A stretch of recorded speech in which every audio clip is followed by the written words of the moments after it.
ਮਾਂ ਬੋਲੀ ਕਿਉਂ ਕਹਿੰਦੇ ਨੇ? ਭਾਵੇਂ ਉਹ ਪਿਓ ਬੋਲਦਾ ਹੋਵੇ ਕਿ ਇਹ ਮਾਂ ਦੇ ਹਵਾਲੇ ਨਾਲ ਇਹਨੂੰ ਜਾਣਿਆ ਜਾਂਦਾ ਹੈ। ਵਜ੍ਹਾ ਜਿਹੜੀ ਮੈਂ ਸਮਝ ਸਕਦਾ ਉਹ ਇਹ ਹੈ ਕਿ ਇਹ ਮਦਰ ਲੈਂਗੁਏਜ ਜਿਹੜੀ ਹੈ ਜਾਂ ਟੰਗ ਜਿਹੜੀ ਹੈ ਉਹ ਇਹ ਸਿਰਫ ਸਾਡੇ ਖਿੱਤੇ ਦਾ ਕਹਿਣਾ ਜਾਂ ਉਹਦੀ ਇਸਤਲਾਹ ਨਹੀਂ ਹੈ, ਇਹ ਪੂਰੀ ਦੁਨੀਆ ਦੇ ਵਿੱਚ ਇਸ ਤਰ੍ਹਾਂ। ਉਹਦੀ ਵਜ੍ਹਾ ਮੈਂ ਸਮਝਣਾ ਕਿਉਂਕਿ ਜਿਹੜਾ ਬੱਚਾ ਹੈ ਉਹਦਾ ਜਿਹੜਾ ਬ੍ਰੌਟ-ਅਪ ਹੁੰਦਾ ਹੈ, ਉਹਦੀ ਇਬਤਦਾਈ ਜਿਹੜੀ ਜ਼ਿੰਦਗੀ ਹੈ ਉਹ ਅਕਸਰ ਤੁਸੀਂ ਦੇਖੋ ਨਾ ਕਿ ਅਗਰ ਮੀਆਂ ਬੀਵੀ ਦੀ ਸਪੋਜ਼ ਅਲੱਦਗੀ ਵੀ ਹੋ ਜਾਂਦੀ ਹੈ ਸਹੀ ਤੇ ਉਹ ਕੋਟ ਵੀ ਬੱਚਾ ਹੀ ਦੁਨੀਆ ਦੇ ਵਿੱਚ ਤਸੱਵਰ ਹੈ ਕਿ ਉਹ ਵਾਲਦਾ ਦੇ ਕੋਲ ਜਾਏਗਾ। ਲਿਹਾਜ਼ਾ ਉਹਦੀ ਜਿਹੜੀ ਇਨੀਸ਼ੀਅਲ ਜਿਹੜੀ ਜ਼ਿੰਦਗੀ ਹੈ, ਸ਼ੁਰੂ ਦੀ ਜਿਹੜੀ ਜ਼ਿੰਦਗੀ ਹੈ ਉਹ ਮਾਂ ਦੇ ਨਾਲ ਚੁੱਕੇ ਹੁੰਦੀ ਹੈ ਤੇ ਉਹ ਲੈਂਗੁਏਜ ਵੀ ਜਿਹੜੀ ਸਿੱਖਦਾ ਹੈ ਉਹ ਫਿਰ ਮਾਂ ਕੋਲੋਂ ਸਿੱਖਦਾ ਹੈ। ਔਰ ਵੈਸੇ ਵੀ ਘਰਾਂ ਦੇ ਵਿੱਚ ਤੁਸੀਂ ਦੇਖੋ ਨਾ ਮਤਲਬ ਵਾਲਦ ਦੇ ਕਰਦਾ ਜਾਂ ਜਿਹੜਾ ਮਾਂ ਨਾਲ ਟਾਈਮ ਬਹੁਤਾ ਗੁਜ਼ਾਰਦਾ ਹੈ, ਮਾਂ ਦੀ ਗੋਦ ਵਿੱਚ ਪਲਦਾ ਹੈ ਔਰ ਉਹਦਾ ਟਾਈਮ ਬਹੁਤਾ ਮਤਲਬ ਵਾਲਦ ਆਪਣੇ ਕਾਰੋਬਾਰ ਦੇ ਸਿਲਸਿਲੇ ਦੇ ਵਿੱਚ ਆਮ ਤੌਰ ਤੇ ਹੁਣ ਤੇ ਔਰਤਾਂ ਵੀ ਜ਼ਾਹਿਰ ਕਾਰੋਬਾਰ ਕਰਦੀਆਂ ਨੇ, ਜੌਬਸ ਵੀ ਕਰਦੀਆਂ ਨੇ, ਲੇਕਿਨ ਸਾਡੇ ਕਲਚਰ ਦੇ ਵਿੱਚ ਵੀ ਜ਼ਿਆਦਾਤਰ ਚਲੋ ਇਹ ਤਾਂ ਹੋ ਗਿਆ, ਇਹ ਤਾਂ ਤੁਹਾਡੀ ਗੱਲ ਚਲੋ ਕੁਝ ਦਿਲ ਨੂੰ ਲੱਗ ਰਹੀ, ਠੀਕ ਲੱਗ ਚਲੋ ਅੱਛੀ ਗੱਲ। ਅੱਛਾ, ਮੈਂ ਫਿਲਾਸਫੀ ਚ ਮਾਸਟਰ ਕੀਤਾ ਤੇ ਫਿਲਾਸਫੀ ਦੇ ਵਿੱਚ ਮਤਲਬ ਅਗਰ ਕੋਈ ਬੰਦਾ ਪੁੱਛੇ ਨਾ ਯਾਰ ਫਿਲਾਸਫੀ ਹੈ ਕੀ ਹੈ, ਤੇ ਮੇਰੇ ਕੋਲ ਅਗਰ ਤੁਸੀਂ ਪੁੱਛੋ ਤਾਂ ਮੈਂ ਵੀ ਇਹੋ ਕਹਾਂਗਾ। ਸਭ ਤੋਂ ਪਹਿਲੇ ਮੈਂ ਇਹ ਕਹਾਂਗਾ ਕਿ ਫਿਲਾਸਫੀ ਜਿਹੜੀ ਹੈ, philosophy is the mother of all sciences. ਬਿਲਕੁਲ ਸਹੀ, philosophy the mother of all sciences ਇਹ ਜੀ ਸਾਰੇ ਉਲੂਮ ਦੀ ਮਾਂ ਹੈ, ਉਮੁਲ ਉਲੂਮ। ਇੱਥੇ ਵੀ ਮਾਂ ਕਿਹਾ ਗਿਆ। ਅੱਛਾ, ਫਿਰ ਉਹੀ ਇੱਥੇ ਪਿਓ ਨਹੀਂ ਕਿਹਾ ਗਿਆ, ਗੱਲ ਮਾਂ ਹੀ ਕਿਹਾ ਗਿਆ। ਅਗਰ ਇਹਨੂੰ ਦੇਖੋ ਤੇ ਬੱਚਾ ਜਿਹੜਾ ਹੈ ਗੋ ਤੁਖਮ ਉਹ ਵਾਲਦ ਦਾ ਹੁੰਦਾ ਹੈ, ਲੇਕਿਨ ਪੇਟ ਕਿਹਦੇ ਵਿੱਚੋਂ ਨਿਕਲਦਾ ਹੈ? ਮਾਂ ਦੀ ਕੋਖ ਚ ਜਨਮ ਲੈਂਦਾ, ਮਾਂ ਦੀ ਕੋਖ ਚ ਜਨਮ ਲੈਂਦਾ ਹੈ ਨਾ। ਔਰ ਫਿਰ ਅਗਲੀ ਗੱਲ ਅਸੀਂ ਪਹਿਲੇ ਕਰ ਚੁੱਕੇ ਹਾਂ ਕਿ ਉਹ ਲੈਂਗੁਏਜ ਉਹਦਾ ਬ੍ਰੌਟ ਅਪ ਉਹਦਾ ਮੇਰਾ ਖਿਆਲ ਹੈ ਉਹਦੇ ਇੱਕ ਵਜ੍ਹਾ ਇਹ ਵੀ ਹੋ ਸਕਦੀ ਹੈ, ਅਗਰ ਤਾਂ ਫਲਸਫੇ ਦੀ ਗੱਲ ਕਰੀਏ ਨਾ ਖਾਸ ਤੌਰ ਤੇ, ਉਹਦੀ ਵਜ੍ਹਾ ਇਹ ਵੀ ਹੋ ਸਕਦੀ ਹੈ ਕਿ ਵੇਖੋ ਕਿ ਫਾਦਰ ਜਿਹੜਾ ਹੈ ਉਹ ਮਤਲਬ ਹੈ ਬਾਵਜੂਦ ਡਿਸਓਨ ਕਰ ਸਕਦਾ ਆਪਣੇ ਬੱਚੇ ਨੂੰ। ਹਾਂ, ਉਹੀ ਮੈਂ ਜਿਹੜੀ ਪਹਿਲੇ ਗੱਲ ਹੋ ਸਕਦਾ ਹੈ ਉਹ ਅੱਗੇ ਨਿਕਲ ਗਿਆ, ਉਹਨੇ ਅੱਗੇ ਸ਼ਾਦੀ ਕਰ ਲਈ ਤੇ ਉਹ ਇੱਕ ਜਾਂ ਕੋਈ ਹੋਰ ਸਟੈਪ ਫਾਦਰ ਹੋ ਜਾਂਦਾ ਹੈ।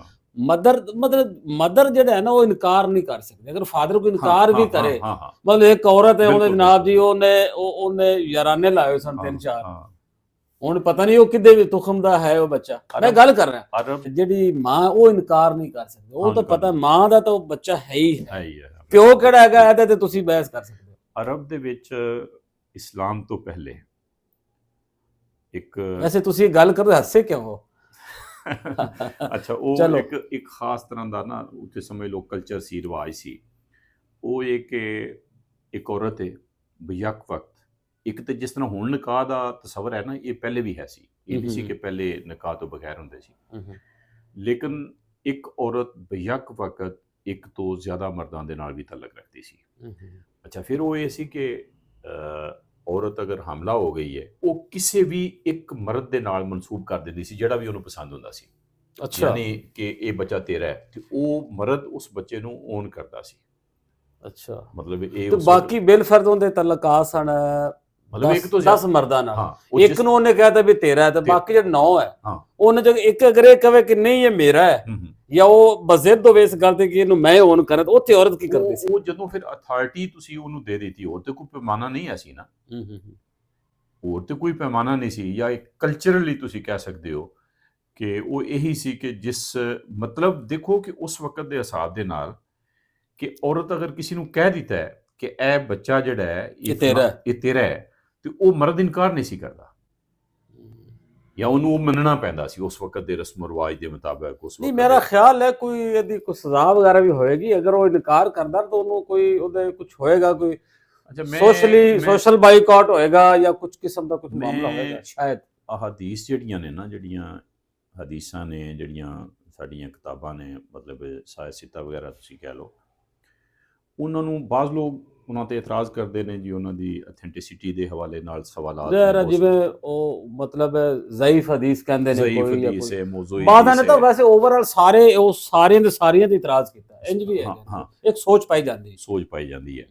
ਲੇਕਿਨ ਮੈਂ ਜ਼ਾਤੀ ਤੌਰ ਤੇ ਸਮਝਣਾ ਕਿ ਠੀਕ ਹੈ, ਤੁਸੀਂ ਉਹਨੂੰ ਜਿਹੜਾ ਉਹਦਾ ਤਕੱਦਸ ਹੈ ਉਹਦੇ ਤੋਂ ਅਗਰ ਤੁਸੀਂ ਹਟਦੇ ਵੀ ਹੋ ਤੇ ਫਿਰ ਵੀ ਉਹਦੀ ਜਿਹੜੀ ਤਾਰੀਖੀ ਹਸੀਅਤ ਹੈ ਉਹਦੇ ਤੋਂ ਤਾਂ ਇਨਕਾਰ ਨਹੀਂ ਕੀਤਾ ਜਾ ਨਹੀਂ ਸਕਦਾ। ਕਰਤਾ, ਹਾਂ। ਤਾਰੀਖੀ ਹਸੀਅਤ ਉਹਦੀ ਬਹਰਹਾਲ ਮੌਜੂਦ ਹੈ।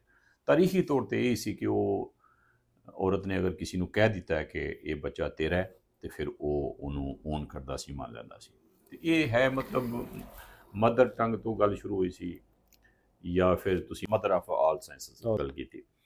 ਪਾਕਿਸਤਾਨ ਦੇ ਵਿੱਚ ਮੈਂ ਅਕਸਰ ਕਹਿਣਾ ਹੁੰਦਾ ਕਿ ਹਿਸਟਰੀ ਪੜ੍ਹਾਉਣ ਵਾਲੇ ਲੋਕ ਮੌਜੂਦ ਨੇ। ਹਰ ਕਾਲਜ ਯੂਨੀਵਰਸਿਟੀ ਦੇ ਵਿੱਚ ਤੁਹਾਨੂੰ ਹਿਸਟਰੀ ਪੜ੍ਹਾਉਣ ਵਾਲਾ ਕੋਈ ਉਸਤਾਦ ਮਿਲ ਜਾਏਗਾ, ਬਹੁਤ ਸਾਰੇ ਉਸਤਾਦ ਮਿਲ ਜਾਣਗੇ, ਲੇਕਿਨ ਹਿਸਟੋਰੀਅਨ ਕੋਈ ਨਹੀਂ ਹੈ, ਮੋਰਖ ਕੋਈ ਨਹੀਂ ਹੈ। ਫਲਸਫਾ ਡਿਪਾਰਟਮੈਂਟ ਹੈ, ਫਲਸਫਾ ਦੇ ਉਸਤਾਦ ਹੈ ਨੇ, ਫਲਸਫੀ ਕੋਈ ਨਹੀਂ, ਫਲਸਫੀ ਕੋਈ ਨਹੀਂ ਹੈ। ਸਹੀ ਹੈ।